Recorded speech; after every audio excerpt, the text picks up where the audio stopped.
into the amazing content of this panel. So excited.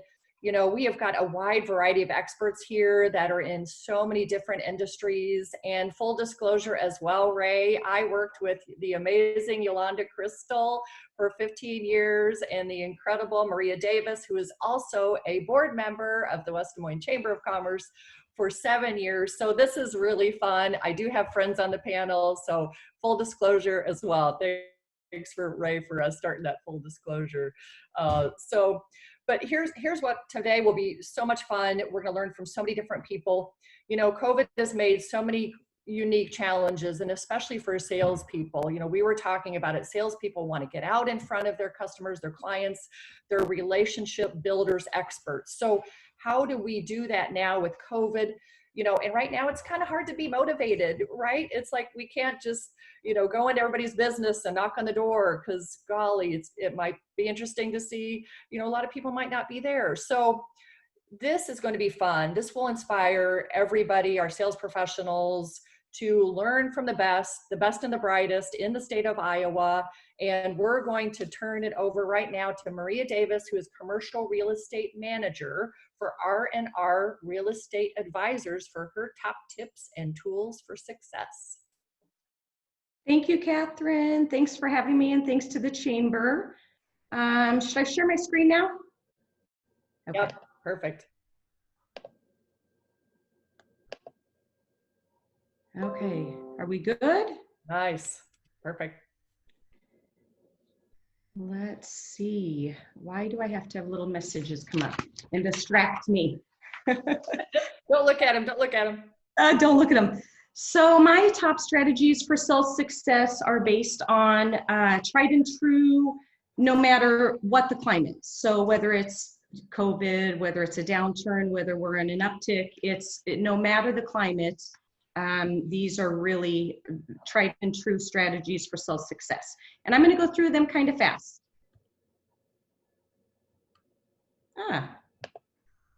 Screen 2, here we go. Qualify a prospect. Quantity doesn't mean quality. In the old times, your sales manager would say to you, make 30, 40 calls just to get one prospect. And it's not that way anymore. Research their business first. We have internet. Google is your friend. See who they are, what they do, their mission, their values, product, service, their leadership, their team, their hobbies and interests, and their competitors. Be a resource to them. Find out their budget, their timeline. How fast do they want to make a decision? What are their expectations? And are they in the market for your product or service? Research shows that 82% of business-to-business decision makers think sales reps are unprepared. Be prepared. Become a relationship seller. This is really important in our market because we're a very small community. It's not like we live in California. People buy from people they like. Build rapport. Observe their interests, then ask. When you walk into their office and you see golf clubs sitting in the corner, say, looks like you golf. What's your handicap? Where do you golf? Have you traveled anywhere for golf? Really build that rapport. No current events to discuss, news, sports, COVID. Care, become genuinely interested in them. Make them feel important, lean in, nod, make eye contact, be friendly, smile, interact. 79% of a salesperson's success is attributed to their relationship with customers. Listen, listen, listen. That's pretty much all that needs to be said on that slide. When you ask a question, take a pause, sit back, listen. Humor. It's okay to integrate humor into a business conversation. Keep it appropriate, both in content and in timing. Humor is not always a joke. You can make light of a current event, laugh at yourself or your company. It makes the customer happy, and happy customers spend more money. It opens lines of communication, and it diffuses conflict. Dress like your client. This goes with business as well as nonprofit events or engagements. If you're going to see a banker, dress in a suit. Right, Ray? If you're going to see a landscaper, dress in shorts and tennies. Make them feel comfortable and in their element. It's not always about the money. Why do they need your product or service? What's their motive for buying or not buying? Are there life changes? Is somebody retiring? Are they growing the business? What's instigating your services? Do they want to be a good corporate citizen and invest in the community? Help them problem solve. Find out what keeps them up at night. And sometimes, just know, sometimes price doesn't matter. Be a resource. I said this in my first slide. Share articles about them or their company or their competitors. Congratulate them when there's a milestone or a recognition. Offer facts and stats that may benefit their business. Connect them with someone whom they can benefit. Be a networker. I'm notorious, and anybody that knows me knows I'm notorious for pulling articles from Business Record as an example, because they're an excellent resource, and sharing it with different people in the community. I just shared one with J.R. Phillips at Premier Retirement Services, his press release, and congratulated him. I just shared one with Jim O'Halloran in the logistics and trucking industry to show him a competitor was bought out. So be a resource to them. Tell a story. It creates human experience and interaction. It builds emotion and empathy. It's engaging. Stories are memorable and relatable, and it goes to build that rapport. Ask their budget. This is really difficult for salespeople, and it does take some practice and time, but don't be afraid to ask their budget.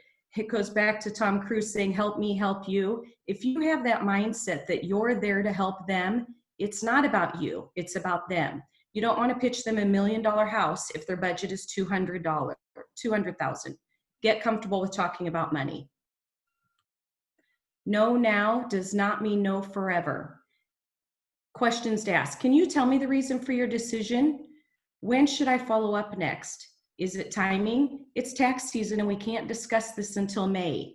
I've spent my budget for the year. Budgets are discussed in October. Please come back then. Are they having life changes? I'm retiring and decision needs to be made by my successors. Is it seasonal? Our pools don't open until Memorial Day. If they aren't interested today, it doesn't mean no forever.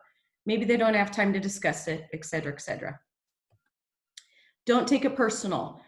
This is very hard for salespeople because we get beat up on the street every day and you need to brush it off and move on. Most of the time it's not about you, it's about business, and business is business. Understand that and move on. Treat your business as if it were your own. I learned this early on in my sales career. If your mindset is that of an owner, you will have great success. It will be reflective that you care about your job, about your client, and about your company.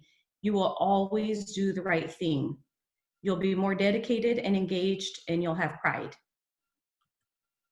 Follow up. Thank them for the opportunity. Thank them for their time. Time is one of the most valuable assets in a person's life.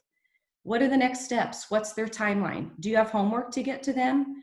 Don't give all the answers at the first meeting. Leave an excuse to get back to them. If you don't follow up, you've wasted your time and the client's time. Once you've earned the right, ask for their business. You have to earn the right to ask for their business. These are key words. You can even say to them, I'd like to earn your business. Keywords. Know those cues. You're selling a long-term relationship to have repeat business. You are not selling a one-time product.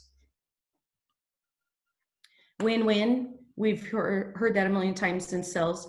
Always strive for that win-win. It doesn't feel good when you win and they lose. Remember, it's a relationship you're building, not a one-time sell. Everybody has a preferred source of communication. Learn that comfort zone for the client. Ask, would you prefer to communicate in person, by email, text, phone? Would you prefer me just to stop in anytime? Retailers appreciate that. We have many generations doing business in our community, so know that each has a comfort zone for business. If we learn their preferred source of communication, you're more than likely to get a yes. And finally, never talk politics or religion. Goes without saying, but good reminder today. Happy selling. Thanks for having me today. There's my contact information. Catherine said she'll be sharing it at the end.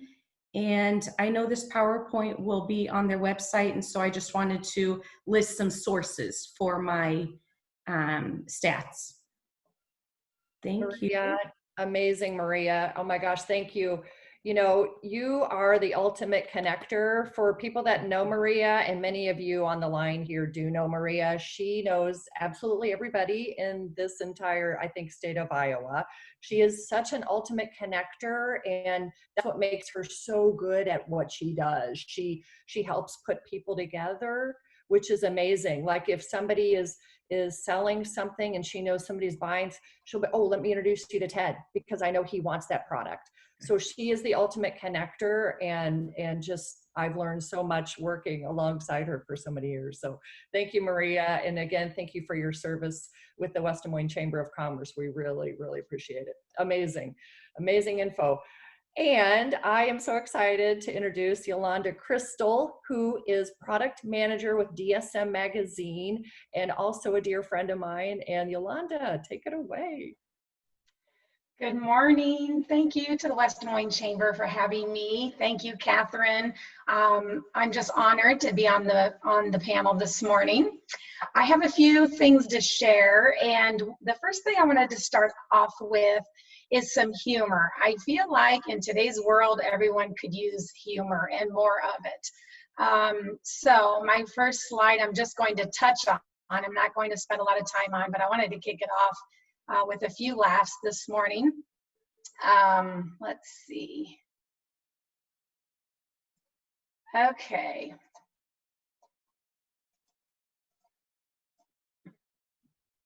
Yolanda's working on screen sharing. Love it. This is our new world, right? We all have to be tech savvy, tech geniuses in a way. It's crazy. Okay. Can everybody see that? Not yet. Yep. Okay. Nice. Thank you. Yep, thank you. So sales humor, the 9 no's that sales reps get before getting a yes. I think I've had all 9 of these in one day, maybe in a half of a day. And so some of these are very relatable. And the reason why I wanted to share is because as a salesperson, you just have to take a pause, laugh, take a deep breath, and hit the reset button, as Dr. Phil would say. But these top 9 things are things that we deal with. And the first one is the click. It's getting hung up on. The eager hello on the other end of the phone, and then having somebody hang up on you, the line goes dead.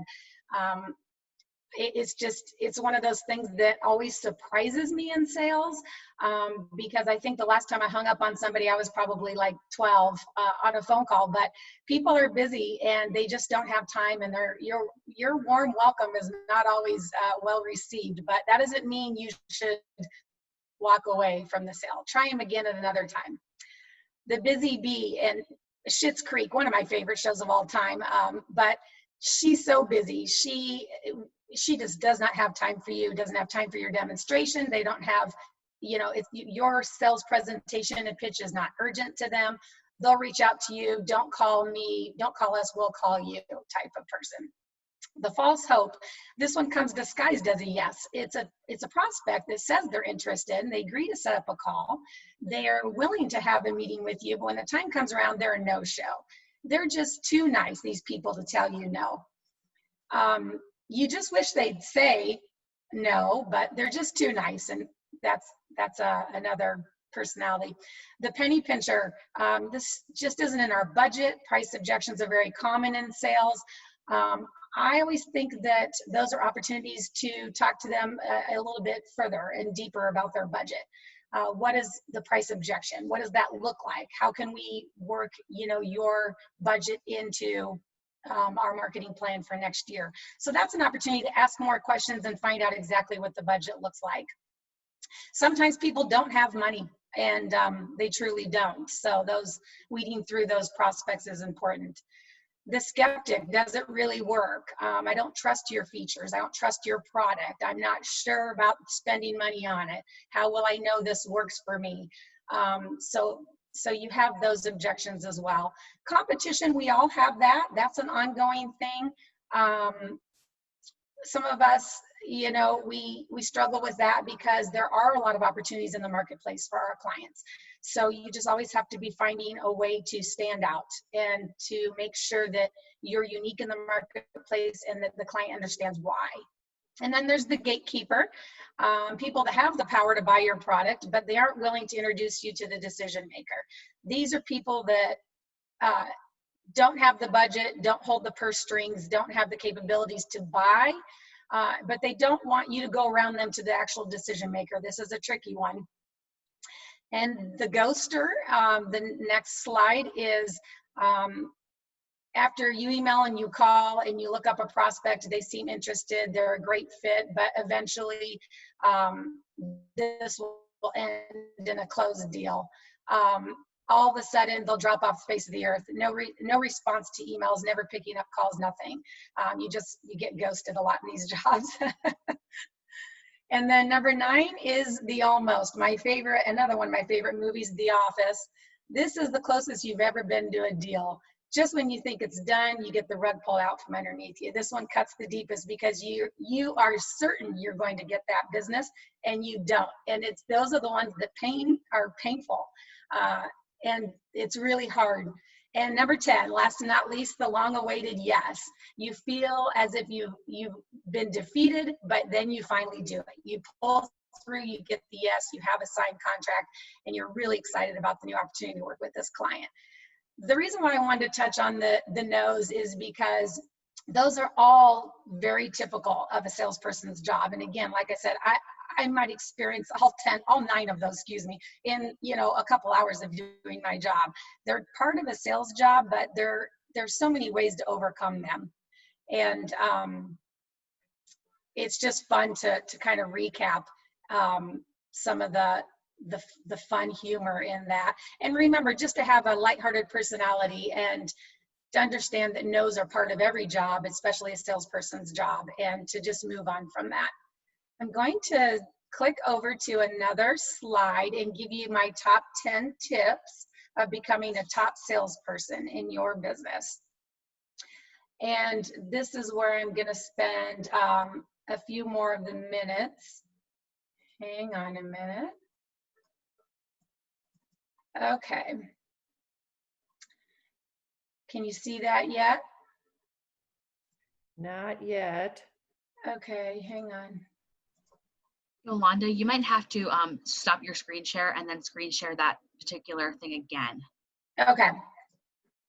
Thank you, Bailey. Stop share. Oh, thank you, Bailey. Yep. Okay.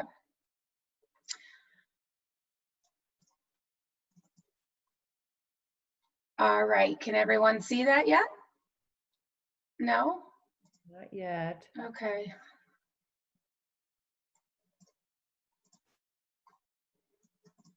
All right. Are we in business?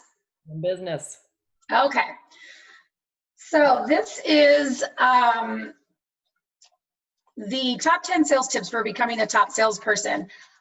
These are things that I pulled a little bit from the internet and things that I have learned myself. And I kind of did a combination of the top 10 things that I think are the most important for being successful in a sales role. The first one is believe in your product. This is super important. I have 100% belief in what I'm selling to people. If you don't believe in what you're proposing and what you're pitching and what you're selling, the clients are certainly not going to buy into what you're proposing. So it's really important that you back your product, you understand what you're pitching, you believe in it, and you know that it works. Your reputation is built on this, the company is built on this, and it's really important that you do the research and you know how to present your products and your services to your clients. Again, if you're sold, it's a seamless sell to your clients. Maria mentioned this. This is really important. It's something all of us salespeople can work on because we like to talk, and we like to talk about how great our product is, how great our company is, how great our audience is. But it's really important to listen to your clients. When we go into sales mode, it actually takes thought and deep thought to stop and listen and not talk. And that's something I work on all the time, and I think all salespeople do. But you have to know about the company, you have to know about the client, and you have to listen and ask questions. Your interest should be them. Know your target market. we're really insulated and lucky in Des Moines. We know our audience, we know our market, we know the people in our market and our businesses. We're not trying to be everything to everyone. This is not a one size fits all model, but you do need to make sure that you are matching your product and service with the right clientele and target market. When you do that and you bring a product and a solution together with an audience that fits that, that can make a very seamless initial relationship. Build relationships. Maria also touched on this. This is really important. Again, your business with that client is them. You want to get to know their business. You want to get to know them personally. You want to know where their interests lie. You want to send them notes that might be appealing to them. When they have a child, you want to send a note or a card. Somebody's daughter's getting married. All of those things are really important to building a relationship with a client. If a client doesn't feel like they are your vested interest, they're not going to buy from you. It's just that simple. And you should want to build that relationship and build that trust. It takes a little longer in the short term, but in the long term, it far outweighs the time that you spend. Think about how you can help that client rather than what you can sell them. Again, this goes back to building the relationship. When you help someone, they'll remember you. It's not always about selling a product to a client. It's about helping them with something, helping them with a solution. They need somebody in their marketing team, you making a recommendation. It's about providing solutions to the client that don't always make you money. That's hard for salespeople. It's super important. Provide your clients with value. If you're running a Facebook page and you're pitching to your clients continuously, they'll get fed up and they'll switch off. You don't want to oversaturate your clients' inboxes or your clients' social media pages with the same type of sales pitches and approaches. Be unique, be different, think about what might appeal to them, be strategic in that thought process, and pitch them something that really will resonate with them and with their client. Help them build trust in you and your brand. After all, you're selling your personal brand to them. So it's really important. Make sure your clients get success. This is one I think that we get so busy where we land the sale, we close the deal, we have to move on to the next thing. But it's really important to go back and remember the clients you sold to and that they're still important. It's a little bit of that client management versus the new client approach to your day, but it's really important that that customer feels like they're still getting the love from you and they're still important and valued in your day-to-day. Just because they bought a contract and ran an ad with you and it's running seamlessly doesn't mean you shouldn't be communicating with them throughout and talking to them and making them feel like you're a trusted advisor still. Take the emotion out of the sale. This is a hard one. Maria alluded to this as well. We are invested in our jobs. We're salespeople. In my case, I'm 100% commissionable salesperson, but it's not just about the sale to me. It's I'm trying to help businesses in the community grow. I'm trying to help them with their bottom line. I'm trying to help them understand that marketing and branding and having your message in front of a target market that matches your needs is going to bring you more revenue. But I take that personally. That's a really my job's really important to me, as it is to most people. And so taking the emotion out is really hard. It's something you have to work on. Taking objections personally can sometimes be tough as well, but help clients understand and overcome their fears, and switch your thought process to objections are an opportunity. Don't feel defeated when you get a no. Don't feel defeated when they're giving you objections. Those are opportunities for you to have a conversation further with the client to try and help resolve their issues. It won't be a sale maybe today, but no's are part of the job. Take notes and move on and learn from it. And then last but not least, personalize what you have to offer. I'm a big component of being you, being yourself, being real. Don't read from scripts. The elevator pitch, throw it away. This isn't 1996 anymore. Just speak from your heart, speak with facts, back up what you're saying, but be genuine. People don't want to buy from somebody that's not real and somebody they don't trust. And when they get off the phone with you, you want them to feel like, gosh, I really like her. I really feel like I can trust her. I really feel like she has my best interest at heart. So make sure that your brand and your personality comes across in everything you do with a client. And then I do have one last thing. follow up, follow up, follow up. It was funny, it was on Maria's slide and I didn't even see hers first, but that is the most number one important thing I think that clients or that salespeople forget. If you're not following up, you are potentially leaving dollars on the table. Clients are busy. We are selling to people that are running businesses. We are selling to people who have a lot of things on their plate, and advertising is not at the top of their list, unfortunately. So that's a missed opportunity if you're not following up. Keep the client in the loop, stay in touch with them, and make sure they know that their business success is of interest to you. Am I at time, Catherine? I meant to start my clock and I didn't. You're good. You did great. You did great. I love it, Yolanda. Thank you. Oh my God. One more quick thing. Just in terms of COVID, because we have such difficult jobs, just 2 or 3 things I wanted to mention. It's really easy to feel defeated right now during this time frame. People aren't buying like they typically do. People aren't comfortable spending. It's a really tricky time for salespeople. But I want to tell you a couple things. Don't dwell on defeat. It's easy to do that, but don't do that because you can get pulled into, a funnel, a negative funnel, and that can come across in your sales. Try to tap into motivational sources. I talked to Catherine. I talked to Maria. I talked to a lot of people in sales. I had coffee with Marcia, Wannamaker. I like to tap into mentors and people in the community that will bring you up and help you, refocus on the great community we live in and the opportunities there are. Don't allow setbacks to control you, and try and do things and reach out to people and have a system in place that allows you to remain in a positive light. I think that's really important. I will make sure Catherine sends out this second document of the motivational tips, the 3 I just mentioned, because I have some personal tips on page 2 that I do every day, especially since March to today, and I thought those might be helpful to share after. Yolanda, thank you. Yeah, mental health, right? That's really critical right now, and trying to keep that positive attitude, because then that transcends to who you're talking to, right? You staying positive and motivated. So thank you for all your tips and putting this together, Yolanda. Really, really appreciate it. Yolanda is a strategic genius. She is so good at tailoring ideas for her clients and prospects. She loves to bring new ideas to clients. That's one thing I love about Yolanda and her sales approach. She knows her client or her prospect, and she'll come up with something truly unique and original that they've never thought of before. She is a branding expert and an amazing, amazing person to work with. So thank you, Yolanda. Thank you so much. Thank you. Yes. Oh my gosh. So now we are going to go toward the technology side of the world. So Steve Heston, sales manager at Aureon, is going to tell us his tips, tools, and secrets for success.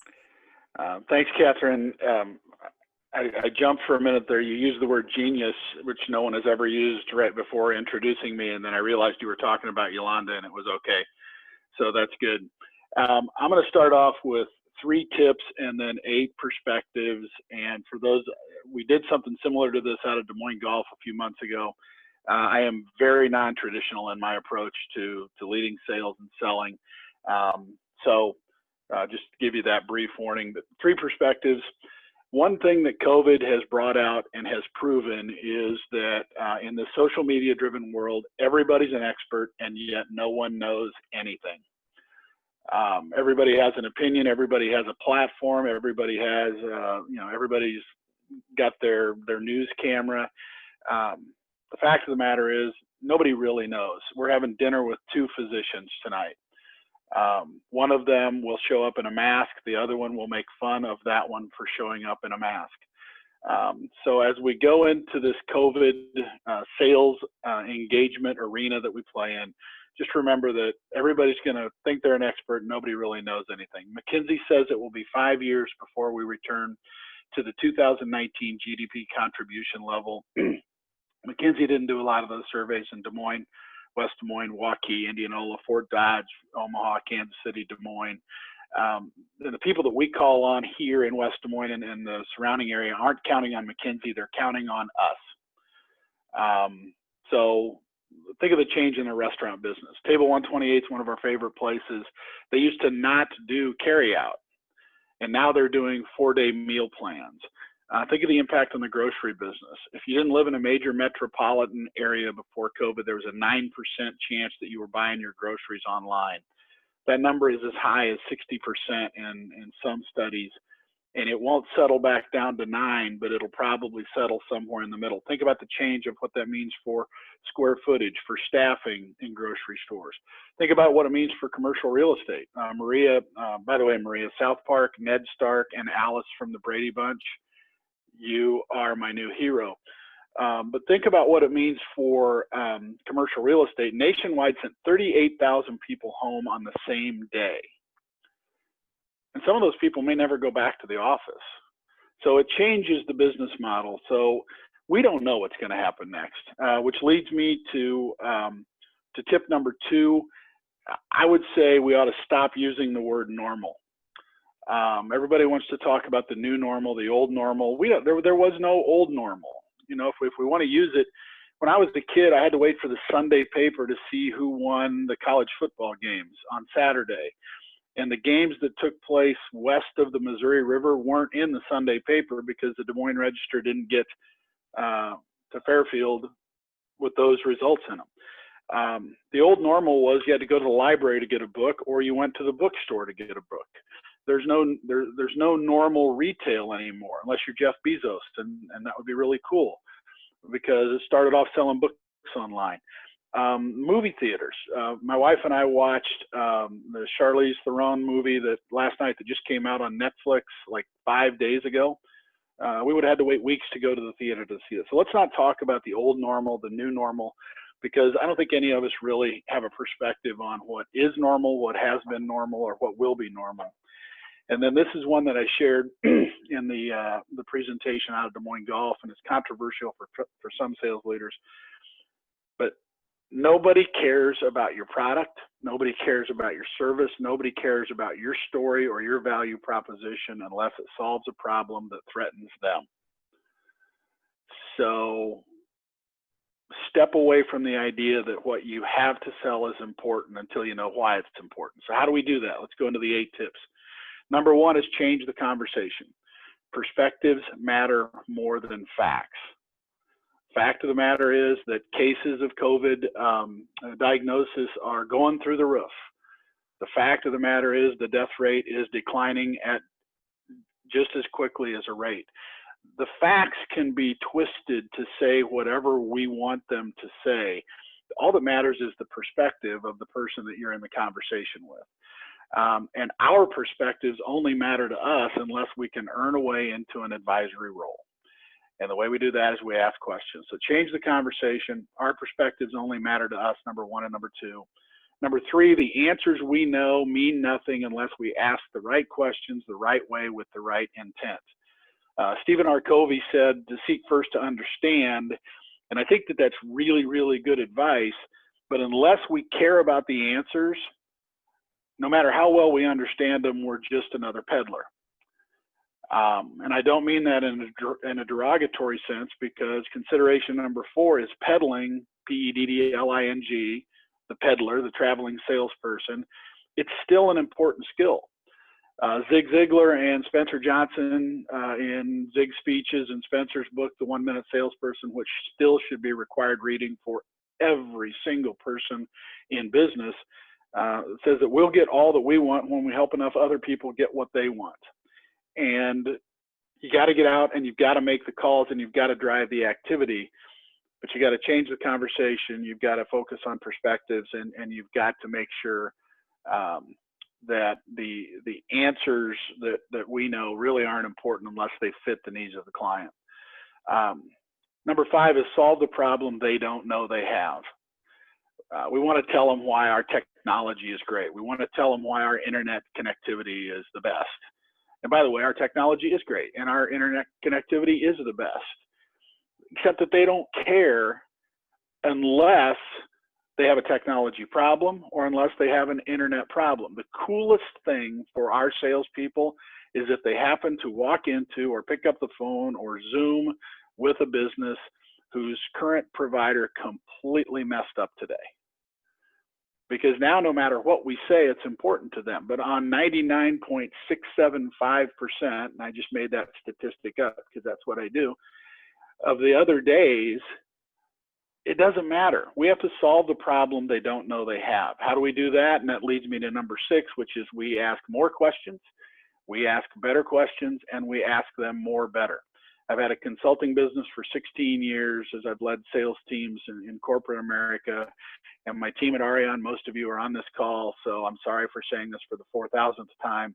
More better is a technical term. Ask more questions, ask better questions, and ask them more better than your competitors and then your clients expect you to ask them. Our goal oftentimes leading into number 7 is to make a sale. And the reason we want to make a sale is because we want to make a living and we want to make a life for ourselves. I don't care what we want to make as professional salespeople. If we're not willing to make a difference, there's going to be something pretty hollow about the money that we earn, the life that we lead, the way that we get involved. So if our goal, if our motivation is to make a difference, I think will be pleasantly surprised by how many sales you'll make, how many dollars you'll earn, etc. And then I want to come back in the 30 seconds that I've got. I mentioned normal. We shouldn't use the word, but we should expect our clients to be thinking about what comes next. We need to have an understanding of what used to be a normal day for them. We need to have an understanding of what's a normal day for them today. Were you affected? Was a family member affected? How have your clients, your customers been affected? Ray mentioned at the top of the call the PPP loans. The banking world was turned on its ear the day that program was announced. They went from wondering what the heck they were going to do all day to trying to crank through 5,000 or 6,000 applications for money that didn't exist the day before. So how has this affected your business? How has it affected your customers? And in selling, in business, in life, all that really matters is what we do next. And I think if you follow this little roadmap, you'll be in a position to have a better next than the people you compete with and provide a better next for the people that you sell to. Catherine, back to you.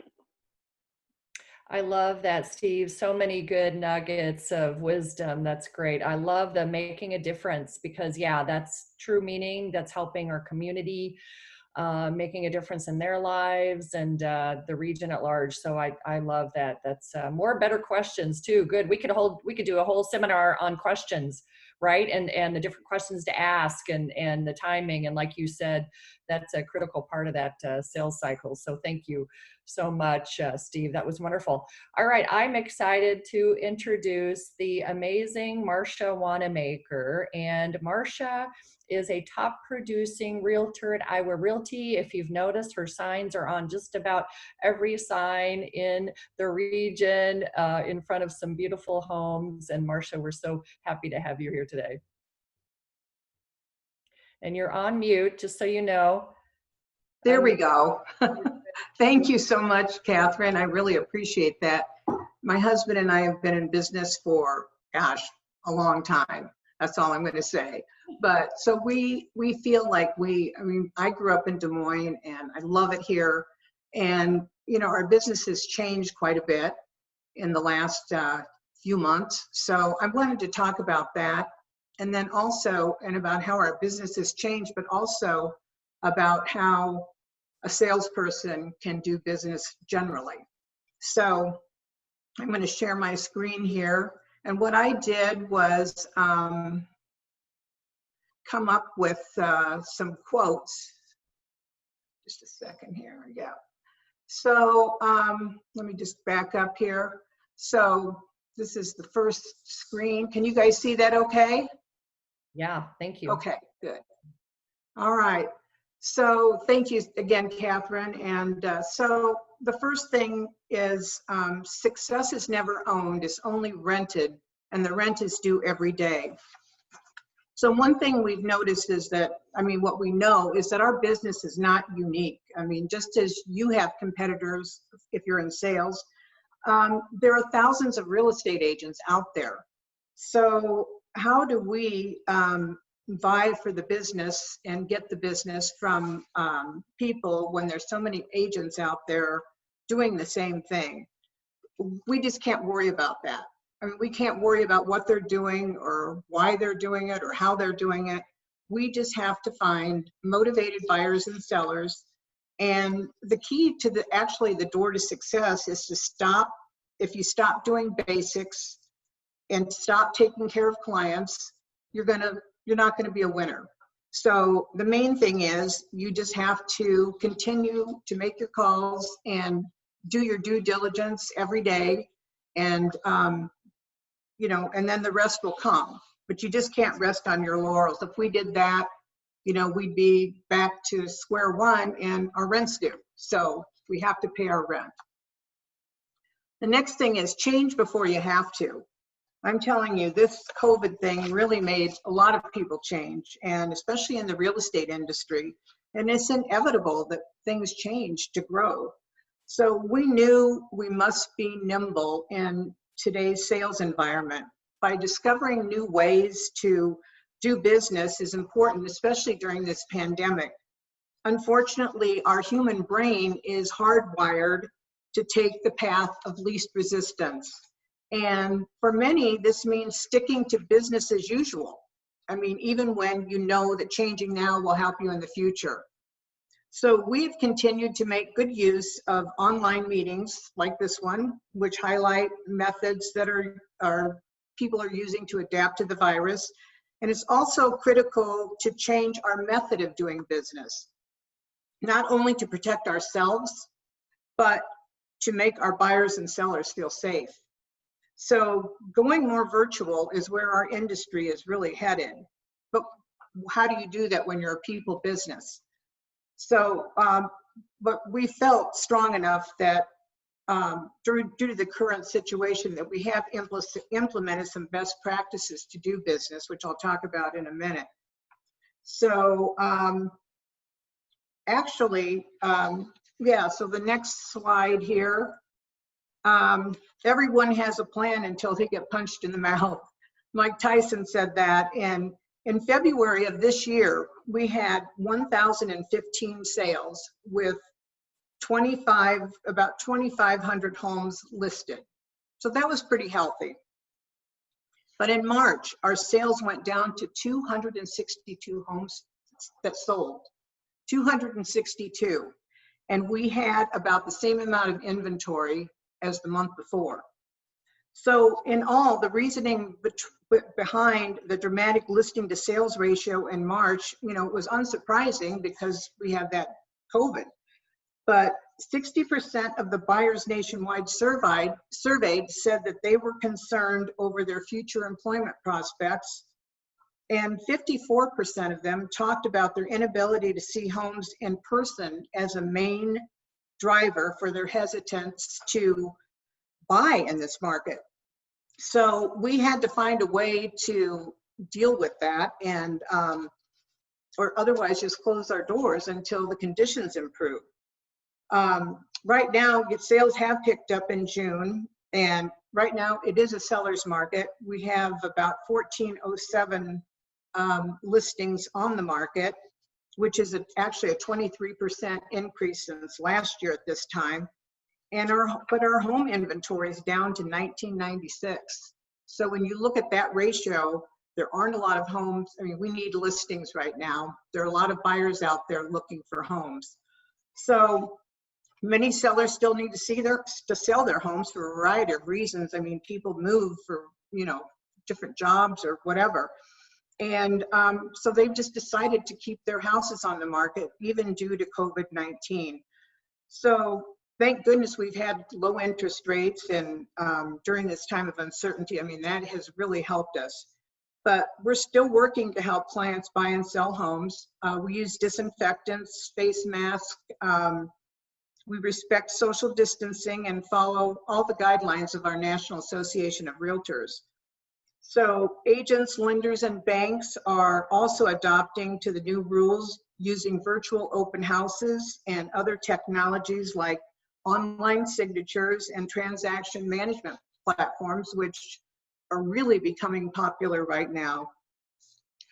So it is a world of change that we're going through right now. And you just can't, let's see here, you can't just beat the person who never gives up. And that is something Babe Ruth said, but it's really true. So like sports, sales are really competitive, especially in real estate. And if you played sports growing up, I mean, you probably recall that one coach who made you feel just horrible. I mean, if you did not catch the ball, and what was even worse is when the coach put in someone that you didn't think was as good as you. So we learn by keeping our focus on improving ourselves all the time, rather than obsessing over how to beat someone, either a teammate or a competitor. And this may sound a bit trite, but success most often comes to those who refuse to quit. That means pushing through down days, boosting your sales motivation, and forcing yourself to do the work even when you're not feeling it. And believe me, when you're sitting at home in your comfy pajamas doing business, it's hard to get motivated to go to work. So you just need to be yourself and to lean into leveraging your own unique strengths to become better. So this one here, I love: accept failure as a part of your success. No matter how hard you prepare, how well you sell, or how much work you put into a project, sometimes it's just not your day. Life can be chaotic, and trying to rationalize every little event will drive you crazy. So the dose of reality will help recover you from objections, mistakes, and failures in all aspects of your life. But you need to separate yourself from your losses. I mean, that's really important. The next time you get a no, instead of analyzing what you did to lose the sale, look at it from different angles. Was there something going on with your prospect's business that made them not want to buy? And perhaps they were going through some personal things, or were there changes happening in the market? The key is to look at the bigger picture to identify other causes that contributed to you not getting the business. And you can use this review process to remind yourself, really, you did nothing wrong. Barbara Corcoran said, and I love this quote, handling rejection is 90% of what sales is all about. And the better you are about getting up quickly and not spending too much time feeling sorry for yourself, that's what determines who are the superstars. And that's really a great quote. Now this one with Warren Buffett says, it's not necessary to do extraordinary things to get extraordinary results. So there are many ingredients, to, as Catherine calls it, in the secret sauce of selling. And here are some tips from our recipe, some ingredients that we put into our recipe. So the main thing is you just must do the basics every single day, and always do activities that let customers know who you are and what you do. Don't be a silent salesperson. Be visible in the community. This is very important. Attend functions where you may have an opportunity to meet people who may do business with you. Write an article for the newspaper about your industry. Even better, call KCCI or a news channel just to tell them something, a tip about your industry, maybe a new product or service that you're introducing. Send a note to clients thanking them for their business and see how they're doing. Just call them to ask them if they would know anybody else that would like to use your services, and maybe put in a good word on your behalf.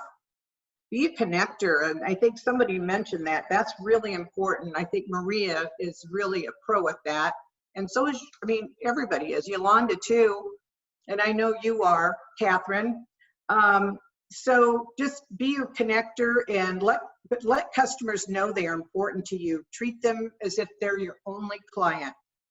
Offer great customer service, and this one really is a good one, I think. But you know, some of these young salespeople put their phone on voicemail, and they say, "Please text me if you want to show a house or something."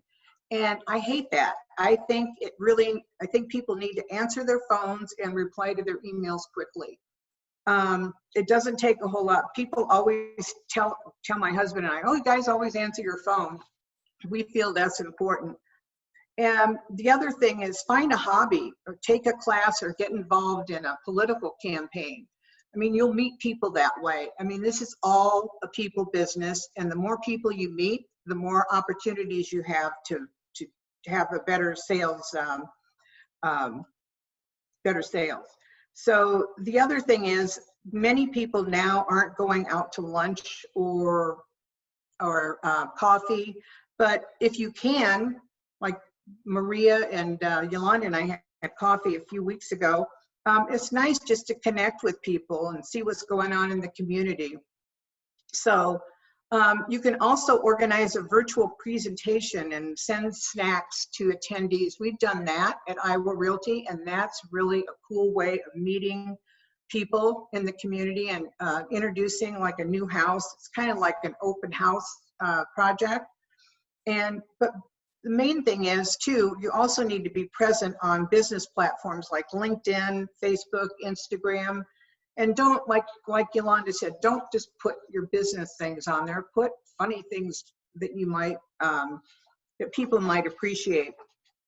Or maybe something about your industry, but you don't have to necessarily talk about yourself.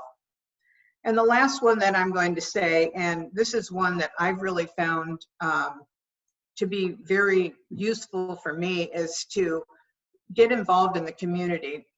Committee members, I mean, nonprofits are always looking for committee members or new board members.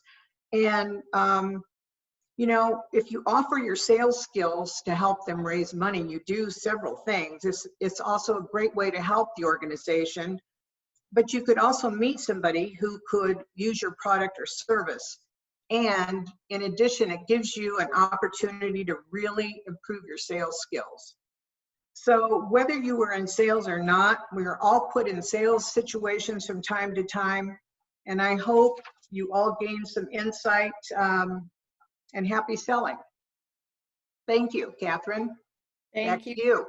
Thank you so much, Marcia. Amazing. I love your inspirational quotes, and I love the basics. You know, that is so true. It's all about those things that make us great salespeople, and doing the job even when we don't feel like it. You know, you're mentioning pushing through the down days. That's what really makes a wonderful sales professional. Still doing that job even if you don't feel like it, right? Mm-hmm. And I love it. And I love the quote, handling rejection is 90% of what sales is all about. So, and I see a common theme. Everybody has kind of talked about that in one way or another, not taking it personally. And you know, just that's part of the sales process. Like Yolanda's heard all the no's, right? All the funny ways we get the no's. So just laugh at it. You know, it's just, that's part of life. That's part of what we do. So I love it. Thank you so much, Marcia. That was fabulous. I am now excited to introduce Veronica Coy, who is financial representative for Principal Midwest Business Center. Thank you, Veronica. Hello. Thank you for having me. I'm grateful to be able to be a part of this, and I can echo so much of what other people have said already so far. First, what is my role as a financial representative? What does that even mean? Well, I empower people with the right tools to meet financial goals, and often that means that I'm helping people fulfill a goal that they never knew they had, or that they never knew they could fulfill in a certain way. And so over and over again, and everyone's echoed it, and we hear in the news and everywhere else, but I almost need to ground myself pretty consistently with, you know, we are in historic, unprecedented times. And I think it's important to keep reminding ourselves that, especially when we're talking to people throughout the day, that they are also living in this. And this is hard, and it's hard for everyone in a completely different way. And we're all having to, you know, a mixed bag of different stuff to deal with. So my first thing is, you know, so take the new ingredients and still make the dang lemonade. We really need to be able to you know, find those ways to adapt and still meet the needs of the people. And for me and my business, that means that maybe I'm not pulling in as much new money right now, because it's hard. It's hard for people to think about doing something new with their money in a time where everything is really in turmoil. It doesn't mean that it couldn't be a good idea, but it also means that my pitch is different. So a lot of my time goes to maintaining and cultivating those existing relationships I already have and really digging in deep with them. And that may be as simple as calling them and saying, hey, how are you doing today? You know, anything like that can make a big difference. I don't know how many of you throughout this process already, this last hour, I've talked to so many people that I haven't had an opportunity to be talking to on a regular basis yet. You know, just through Zoom, there's ways that it's harder and there's ways that it's easier. It's really easy to be talking to people individually throughout these events. And I think it's a great way to just capture some different way of being able to still communicate with people. Another way that change has happened for me is that I'm in a really compliance heavy regulated world. That's the only time I'm going to say it, because I could go on and on about that. But something that has changed is that we gained a lot of privilege because of COVID. So I was able to market in ways I've never been able to market before. I was able to create videos. I was able to reach people in a different way. And so I think that although everything is hard and difficult and new, there's new ways to do things that we've never been able to do them before. And it creates a great opportunity. And that will always forever change. There will always be new opportunities. And I think it's great to be able to, you know, find those positives in a really difficult situation. Another one that I have, this is my favorite quote that has come during the quarantine times.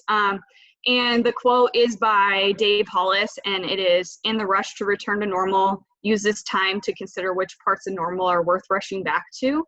I agree with I would echo what Steve Heston said about, I hate the word normal in general, but I think that's also what made me really enjoy this quote, because another word that I hate along with normal is busy.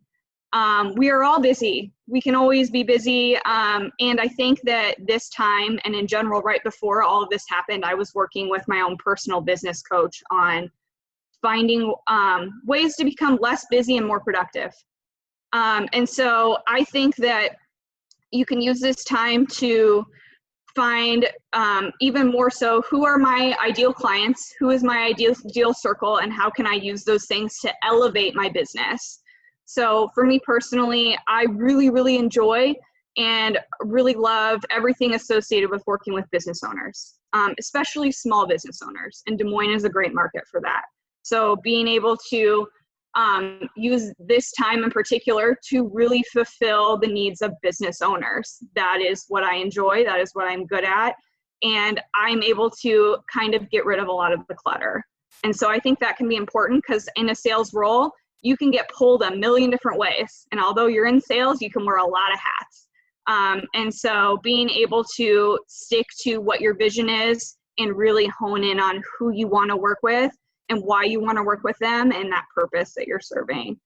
My third one would be that, you know, I have yet to meet someone and have them be like, oh man, I was really looking for a financial advisor. It just really doesn't happen. Actually, a lot of times something very different happens, where if I'm at a networking event or something and I happen to have to be the first one to say what I'm doing, you see the wall come up like, oh, I don't want to talk to you.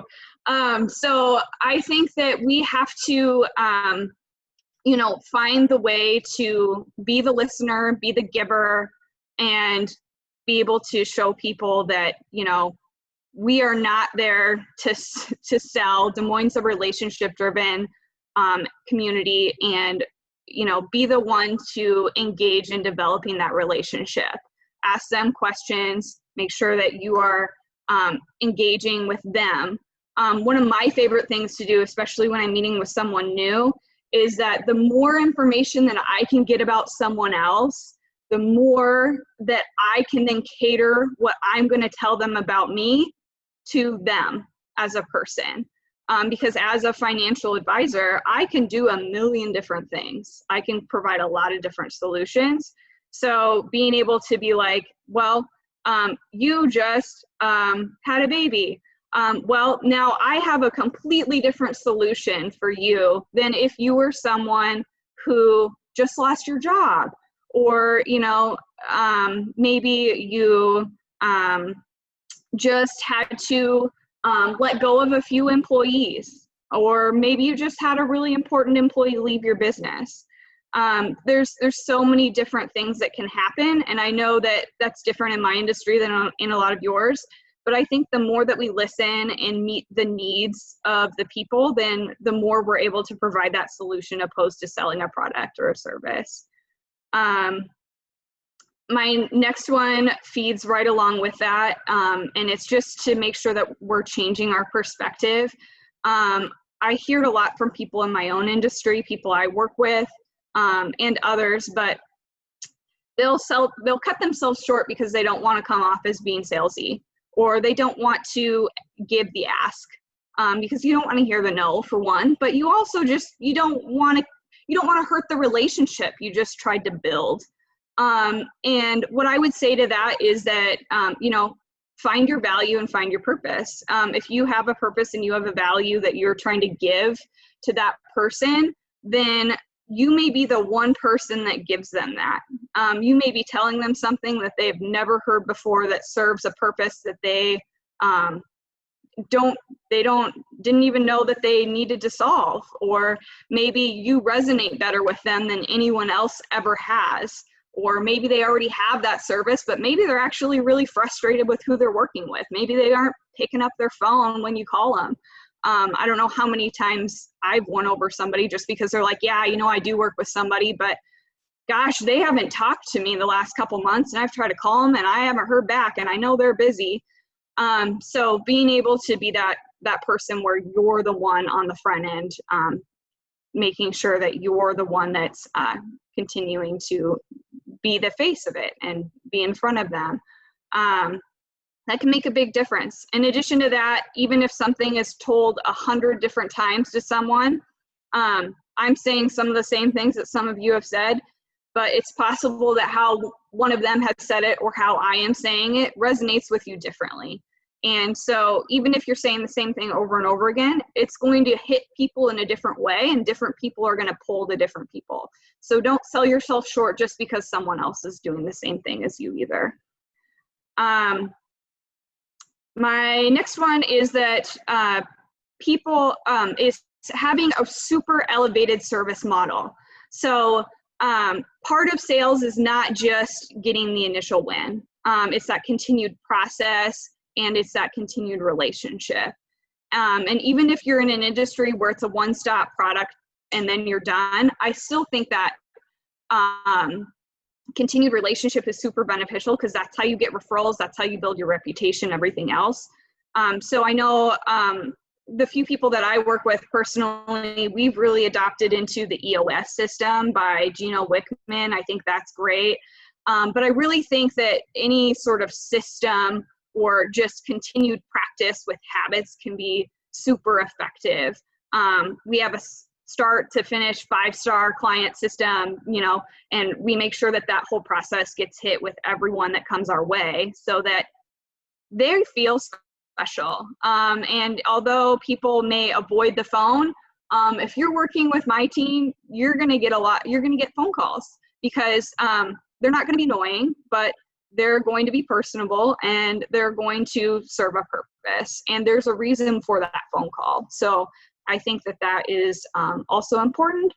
And then my last one is having goals is super important related to sales in general. And it also can be really important to pivot them. I'm a big believer in having, you know, I've got goals for this week, this month, this year, the next 3 years, the next 5 years, and the next 10 years for every situation. And in particular for 2020, I had all these big goals. I had a word, you know, I had all the things, and it changed. And it changed in ways where certain things, like one was I need to become fully paperless. Well, that happened real fast. And then other ones, like maybe a certain number of new clientele maybe is not going to be the mark that hits at this given moment. So I'm going to adjust that, but then I'm going to find something else that is going to fulfill this time better for the remainder of the year. So being able to pivot those goals, not to be able to, like, you know, lose your good habits or whatever else that can happen that's negative around that. We don't want to, you know, have a worse year just because it's a bad year in the world. We need to change those goals so that we can fulfill our business in a different way, and meet the needs that, you know, just how we can in the given environment. So, and then, oh, I do have one more, I apologize. My last one is then to make sure that, find a new way to be authentic and different in front of people. Something that I'm personally working on is, I'm working on creating a podcast for Des Moines businesses, and, you know, getting in front of people in a new and different way. There's other people doing that. Certainly, there's other ones out there, but it's going to be new for me, and it's exciting, and it's a way that I'm going to be able to reach my audience in a new way. And so I think constantly just trying to find a new way to reach your audience in different ways and find the best fit that fits for you and also can reach the right people. Thank you. I love it. Thank you, Veronica. Thank you for your tips. Amazing. I love the find your value, find your purpose. And Steve said that too, you know, solve the problem they didn't know they have. I love that common theme there. Very nice. Thank you, Veronica. All right, good. We have Paul Schut, who is technology advisor at Marco, who's going to be next on our virtual stage here. And Paul is a huge chamber champion. And thank you, Paul, for being on the line today. Thank you. Absolutely, Catherine. Thank you for the opportunity, and thanks everyone for joining. My goal is to try to get in and out and on the road here, so I'm just going to jump right on in. I'm going to share something that I picked up quite a little while ago. You know, in terms of staying motivated, in terms of understanding how to navigate things in the world nowadays, I have found understanding the 4 rights being truly a key to being able to predict what's going to happen inside of my business. It's talked about sales can be very emotional. We have our own rose-colored glasses. I found to be kind of a little bit paranoid helps in trying to find ways how things can go wrong and being prepared for that and looking at these potential objections or these potential challenges to make sure that I'm doing things correctly and what I need to prepare for. So the first right is, does my client have the right time? So basically with the pandemic, we understand that everything has changed in terms of how they were before the end of this, or before this all began. You know, I think about how, like, last week I had a deal that I was working and it got delayed because they said, oh, Paul, it's now not the right time.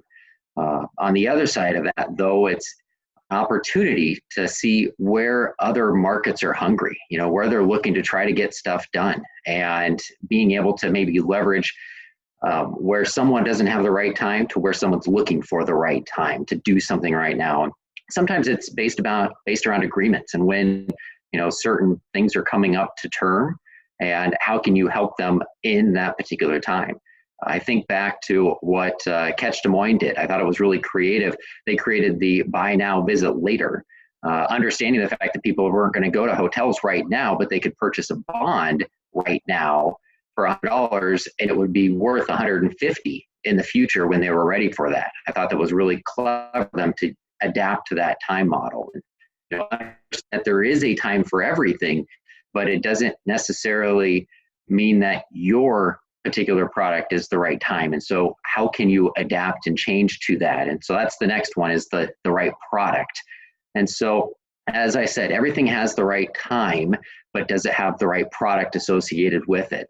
And what we've found is that right now people are trying to do more with less.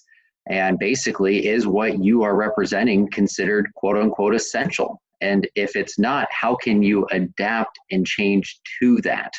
So for example, I love what Angela Jackson did over at the Great Frame Up. She shifted from not only selling art framing, which is her main line of business, but also to selling face masks locally, because she understood that if I was going to continue to do revenue inside of my organization, I need to shift it. I need to adapt. I need to find products that are speaking to people right now. And I found that to be very helpful when I'm looking at things inside of opportunities. Am I promoting the right product to the people that I'm working with? Next, is it the right price? This has kind of come up a couple times today, but your product might be great and the timing might be awesome, but if it's not priced inside of the budget, it really doesn't matter. And I'm continually surprised with how creative a lot of people are nowadays. And I see new products on the market all the time that might be actually very helpful, but their price is beyond what I'm willing to purchase for that. And so if you are getting this particular challenge, find a way to make it overcome. I love this one because it's the one that's most in my control. Can I come up with some type of a sales or promotion? Just yesterday, I was meeting with folks inside of Marco and our leadership team, and we were coming up with new strategies to help overcome the price objection at this point in time. It's something that you can control. And so what can you do? Understanding their business's financial goals. And if they're wanting to increase revenue or if they're wanting to accomplish something, get creative to where your incentive can help with that and overcoming the price side. The last right is just truly the right person. And so your product might be great, your price might be great, your timing might be excellent, but are you talking to the right person? So much of the times there's the old saying is hitching your wagon to the wrong horse. And understanding early on when you are first starting your conversations with clients, you need to know how their decision-making process works. And if you understood that last year, but you haven't double-checked it inside of the COVID timeframe, it could be completely different because that person could have different staff members that they've reallocated to accomplish those particular goals. So don't be afraid to ask professionally how that process goes, because the person that you might have the great relationship with and really likes you and trusts you and respect you, they might be a great champion for you, but they aren't going to be the one to actually give you the order. So I like to look at these four as a four-legged stool. And if you're missing one of them, it doesn't mean that you're going to fall over, but it means that you're on shaky ground. So I usually reduce my closing percentage by 50% if I'm missing just one of these points. Because again, you might have the right person, the right product, the right price. And if COVID's your only obstacle, well, now you all of a sudden are changing everything up because of the timing. And so really what I have found is going to my customers that are already like me, trust me, respect me, and finding ways that I can help them during this particular time, because that's going to help their business more. We've found this, throughout the day today in terms of being a value to your customers. And if you can do these things now when they're hurting, it's only going to help more and more on the back end as we get back to however things are going to look after this. So thank you very much for your time. And I want to give a little bit of time here for Pat. So thanks everyone. Appreciate it. I love it. Thank you. You really make this just, I love your science around this. Yeah, it's so easy to understand. It's fabulous. And Paul, thank you so much for being a highly valued board member of the West Des Moines Chamber of Commerce. You're also a West Des Moines Leadership Academy graduate this year and the Business Records 40 Under 40. So you are incredible, and we're so glad that you were able to join us today. Thank you. I'm so excited to introduce Pat Pithan. Pat is Director of Sales and Consulting at MMIT. And Pat, we've saved the best for last, right? So I love it. I love it. Okay. You're putting, there's a lot of pressure there, Catherine. Can everybody hear me? I think I'm off mute. So I think I'm good to go here. Wow. What a, I have about 4 pages of notes here, and it's so, I'm honored to be on the stage here with so many wonderful professional sales folks in Des Moines. And like I said, I have a lot of notes. Catherine, I think you said at the top of the call, maybe before we had everybody online with us, you had talked about how many of us are able to be more productive during this time of COVID, utilizing virtual, and that's so true, and I found that to be the same.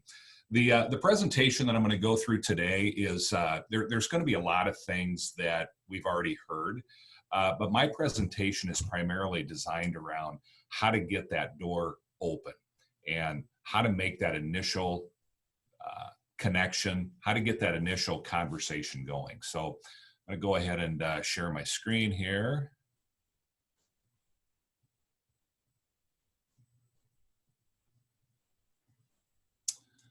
Okay, hopefully everybody can see it. If not, I'm sure you'll let me know.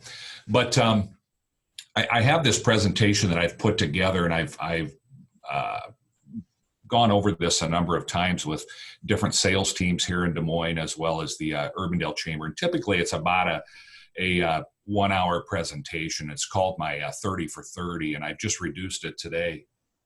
I don't think we can see your screen, We see Pat. a very organized desktop though. It's super organized. Okay. That's a lot of attachments. Wow. Oh, sorry. Okay. There you go. Can you see it now? Perfect. Yes. Okay. All right. Okay, there we go. But it's my 10 for 30. So I'm going to go through 10 tips today, and based on my 30 years of experience in the sales area. So that's what I'm going to be covering here. And a lot of this is going to be what we've already been seeing from a lot of the other professionals here today. But you are likely, why it's so important to gain new clients. And you're likely not going to reach your expectations and your goals just waiting for new potential clients to reach out to you. I see that with different sales people. They kind of wait for those clients to reach out to us, and we're just not going to reach our professional goals, our personal goals, our company goals just by doing that. We have to get out there. We have to make things happen. How do we position ourselves to capture new business? Well, you have to do it through, and I've heard this today. I really liked what I heard from Maria. Maria said that 79% of business is attributed to relationships. And that's so true. Here's the 4, I believe, critical areas to gaining new customers. Number 1 is building relationships. Network. I just can't stress that enough. It took me a long time to really learn the power of networking. Till about 2007, when we relocated our business here to Urbandale, and I joined the Urbandale Chamber. Prior to that, I didn't do a lot of networking. And once I started networking through a chamber, I really figured out the power of networking and how important that was. And it's just made incredible results for my business. And everybody here is on the chamber, so I think you all understand that. Social media, I'll also be touching on social media as I get into my presentation here. And then time management. I think we've already maybe touched on time management today as well. But the $1 million question always is, how do we get those engagements started so we can have that initial conversation? That's the $1 million question. We want to get into to meet certain people. We want to try to get into these accounts. But how do we get through the door? How do we get our foot in the door just to get that conversation started? I believe if you want to get good in sales, you have to work at it, okay? And it's not a 8 to 5 job Monday through Friday. You have to read books. You have to meet new people. The only difference between where you are right now and where you will be next year at this same time is the people you meet, the books you read and listen. I'm a big Audible fan, so I put on there listen, and then the podcast you listen. I listen to tons of podcasts from sales professionals, and I think if you want, it's really no different. I was talking to one of my reps the other day, and it's really no different than if you're on I just use an example of a basketball team. If you just show up to practice at the end of the day between 3 and 5, you're going to reach a certain point where you don't get a lot better. But if you put in that extra time and you listen to podcasts, you're reading books, things like that, you're going to improve your skills. And I listed, there's some books there. I would normally get into those, but I won't today for the sake of time. I know we're already running over. I heard this quote this weekend when I was listening to a podcast. It said, if you want to earn more, you have to learn more. Okay, so if you want to improve your sales skills, if you want to get better, you have to learn more.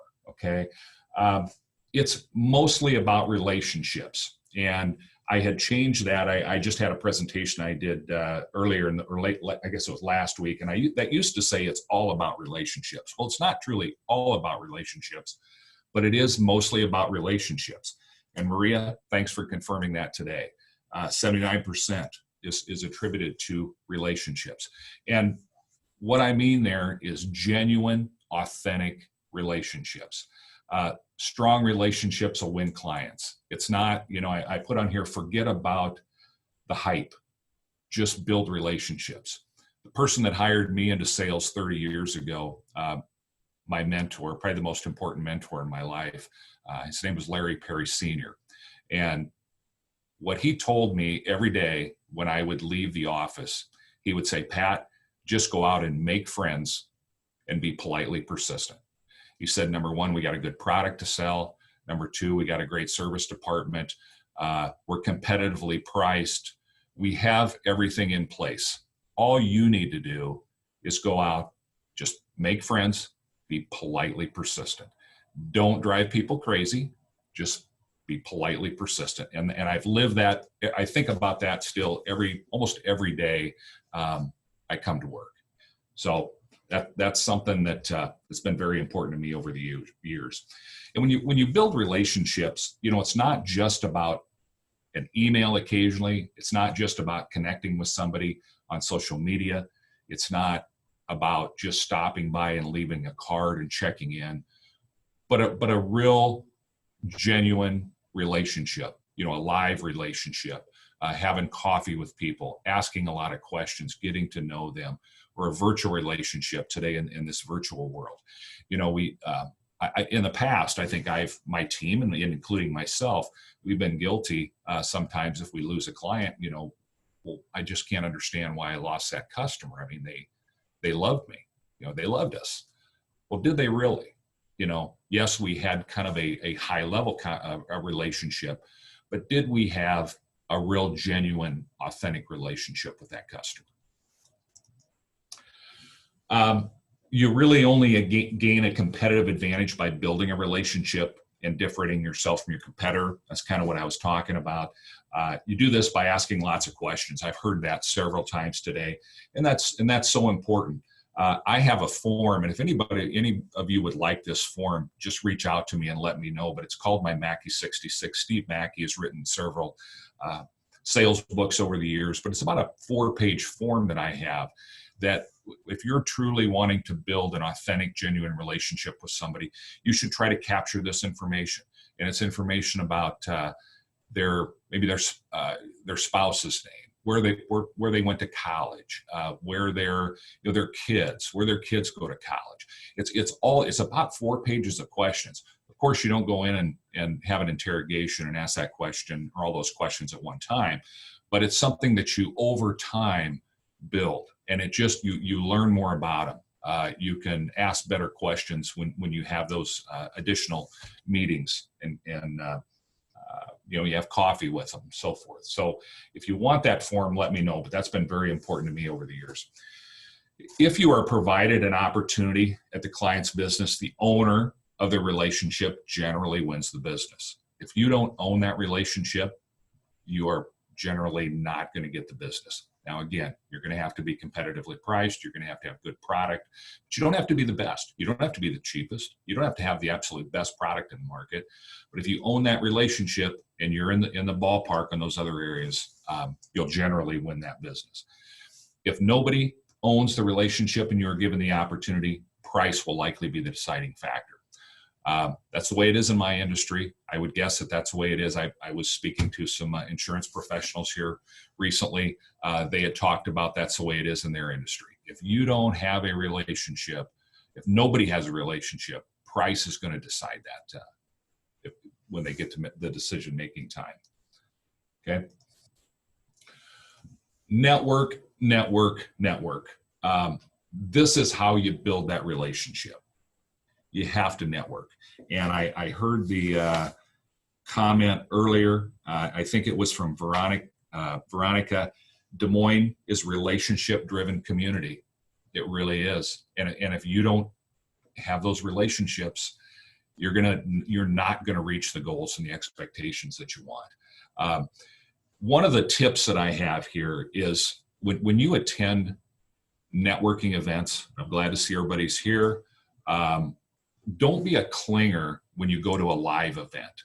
Don't be a clinger at those networking events. I see that too many times. Hopefully we'll be open again here soon and we'll be able to go to real live events.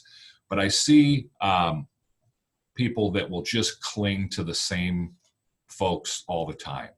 You know, the virtual networking events has really helped with this, because as you attend some of the business record events, they'll put you into a group and you don't know who that's going to be. It could be anybody. And that I think has been absolutely fantastic, because many times what you see is people will just cling on to the same people at these networking events. You're really going to limit your relationships and who you're able to connect with if you're just clinging to the same people. Join a good chamber and get involved in groups within the organizations you are a member. You're all a member of a great chamber here with West Des Moines, but any organization that you're a member of, I would highly recommend this, and I think I heard it also today, is get more involved in that organization. Get on the board. Join a networking group within that organization. You're going to really limit yourself if you're just a member, okay? But if you get involved, become an ambassador, okay? Now you're going to build stronger relationships with the people within that organization. So, you know, please take it to another level. Speaking publicly makes you an instant expert in your field.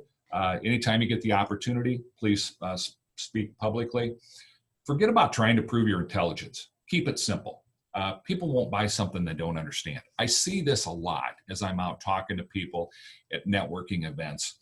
Sometimes I go up and I introduce myself to somebody, and we get to this part where we're talking about what we do and the services that we provide. And many times I walk away, not many times, but occasionally I walk away and I have no idea what that person does. They maybe wanted to prove their intelligence, and I'll just give you an example in our industry. We're in the office equipment industry, okay? We lease and we sell office equipment. We're also in the IT and computer support. It's pretty simple for me to say, you know, if somebody asks me what we do, we're in the office equipment business. We lease and we sell printers, copiers, scanners, any type of office equipment. We're also in the IT and computer support business. Sometimes I'll hear people say, well, we do workflow optimization. We do, you know, all these fancy terms, and people walk away and they have no idea what we do. So therefore they can't really refer me if they don't really know what I do. So keep it simple, okay? Social media, can't stress this enough. LinkedIn is critical. If you want to grow your customer base, you want to bring on those new clients, build a following on social media. LinkedIn is a must. You have to build that network on LinkedIn. Use your connections to help you connect with somebody else. If you're trying to get in to see, just use, say, Steve Heston, okay? And I see Steve is connected to Veronica, and I have a good relationship with Veronica. I'm likely going to reach out to Veronica and say, Veronica, how well do you know Steve? Could you put in a good word for me? Kind of what I like to say, grease the skids a little bit for me there. Can you, put in a good word that would increase my chances of possibly getting a meeting with Steve? So use it in that manner. I think that's very powerful. Be careful with Facebook. Facebook can be huge. Facebook can be awesome, but you kind of have to be careful with that. You have to earn the right. You don't want to be creepy. If you have a good enough relationship with a potential prospect, or a customer, a client of yours, try to earn the right after you get to know them well enough, after you spend enough time with them, then connect with them on Facebook. Then you'll be able to take that relationship from a business relationship to a personal relationship. And that will do incredible, you'll have incredible results then keeping them as a client in the future once you get to that personal relationship level. Video is huge right now. I would recommend, if you're not doing video right now, I would recommend get comfortable with that. I know some people aren't comfortable in front of a camera, but I would really suggest that you do more of that to become more comfortable. Work ahead on softening the target with content before asking for the live or virtual meeting. This is an area that I've probably become better at over the course of the last couple of years, and that's softening the target. Many times we're just asking for meetings with people that we've never established a relationship, we've never met them. Okay, the likelihood of getting a meeting with that person, as we've heard here today, people are busy. They're extremely busy. But if they don't know me, we've never connected, they've never seen me out on social media, I haven't shared any content with them, the likelihood of getting that meeting is probably pretty slim. If you can soften that target by maybe sharing content with them, if they happen to be they're in the legal industry, I might share some content with them saying, hey, I ran across this article, this blog regarding law firms, and I wanted to share it with you, thought you might find it interesting. Just things like that for a while, and then you can soften that target, and then later on then ask for that live meeting. So soften your target. Share good content, both business content and educational content. If you're always sharing your business content, I think people will tend to maybe not pay attention to it as much. So I would recommend that you find some educational content as well. Maybe just simple things on how to be more productive in your day, just things of that nature. So if it's not being prepared for you, you got to go find it. Fortunately, we have a company that prepares our content, but if you don't, then you're going to have to go out to spend a little bit more time on finding good content. I'll move along quickly here on these last. Time management, how critical is that? The only thing any salesperson or anyone in a position can control is their effort and their time. Make sure you're not lying to yourself on how hard you are working. That's something that Mark Cuban said. Somebody touched on time earlier here today.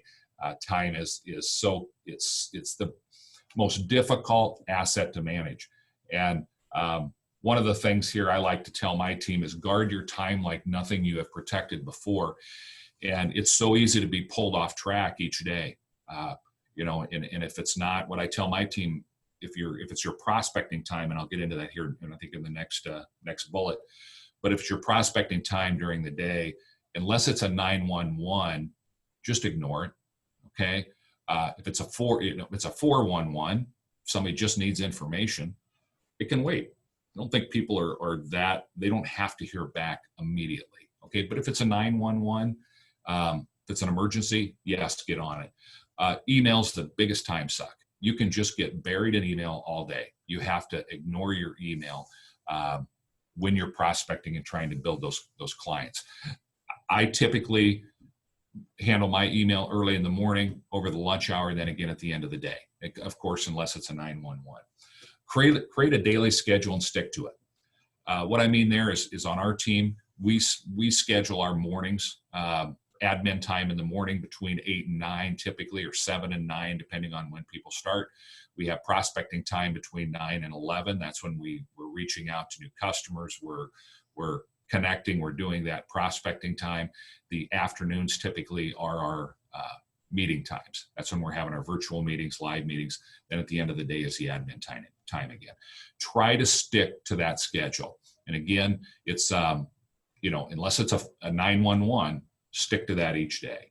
Let your teammates know the schedule. Okay, you're not always going to be popular with that. You're going to have people that are going to try to come over and hang out, maybe talk to you while you're trying to prospect, while you're working.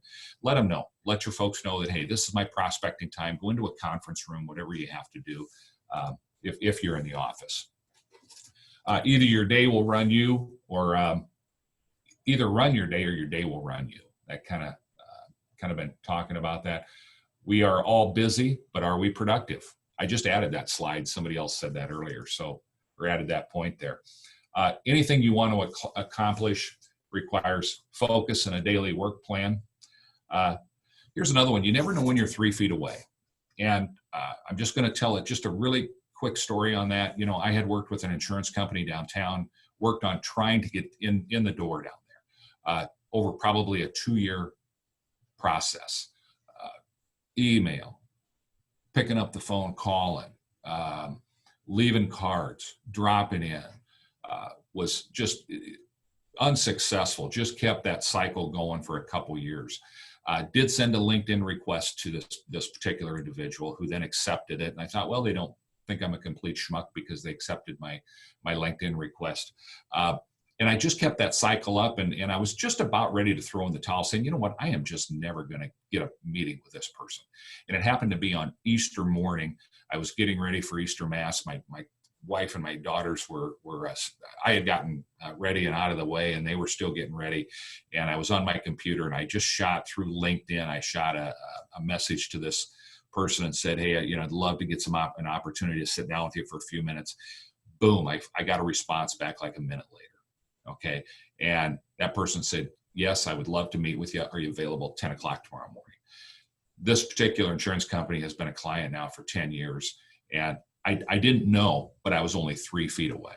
Okay. I was right there. I was about ready to throw in the towel on that. So just always remember that. Always remember that selling is simply a conversation over a cup of coffee. Don't be salesy. Forget the hype. Again, it's just a just like a conversation. Okay, I think too often we get salesy. All right, marketing needs to be a well-balanced mix. Just always remember that it's not just one way of marketing. Too many times we have our preferred method.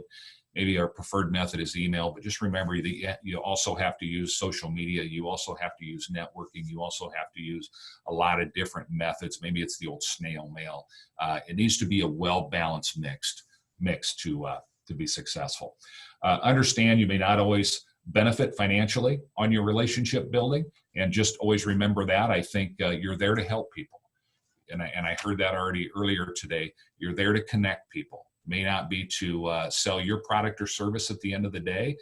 However, if you connect people, then it will come around to you likely someday down the road. And then the last thing here is just finally, sometimes you do everything right. You have the relationships, you've got the great product, you've got the great service, you have the pricing is there, but sometimes it just doesn't happen. And it can be a head scratcher. It's not always going to work. Most of the time, what I found is there's fear, uncertainty, and doubt, maybe that I haven't overcome. And many times there's a relationship, and I go back to relationships. There was a relationship that I didn't know about that maybe affected that. So I want to thank you for your time today. This is a very short version of what I normally go over.